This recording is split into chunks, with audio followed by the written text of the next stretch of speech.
Hey, my name is Matt Clayson. I am the director of the Detroit Creative Corridor Center.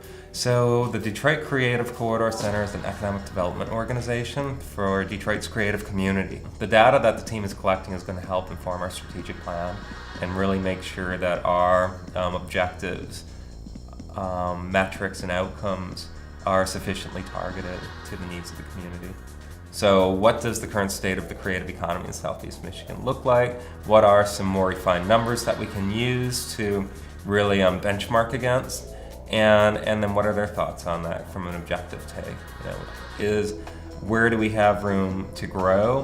Where do we have assets? It's kind of that continuous gut check we like to do as an organization to see if we're, because what we do is we take that data and we kind of cross-reference our work against it to see if we're actually making an impact, if we're remaining relevant, and if not, then really looking internally. Well, why aren't we remaining relevant? Why aren't we making an impact? And really challenging ourselves that way. Now, the Detroit Impact team is pretty hands-off. I like that. I don't like to micromanage. Not one for many meetings. They can quickly understand what the scope of their work is. And they ask appropriate questions and then get to work on it.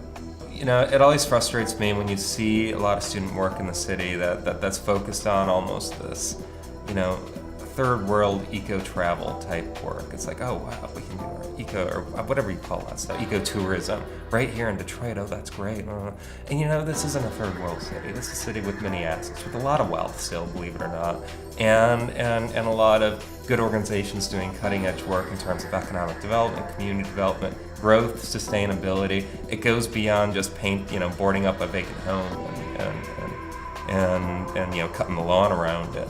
There's real strategic work that can be done here that is on par with the strategic work that's happening in San Francisco, in Manhattan, in Boston, wherever. And so I hope they've found that, or that they've seen that, and there's just as much of an opportunity to do that work here as there is in some of our other, say, global centers of innovation. Hope everyone enjoys the conference. Really hope to see some more raw students coming down and deciding to make careers and start their lives in the city, or their professional lives, let's say, in the city limits. Detroit Impact equals work.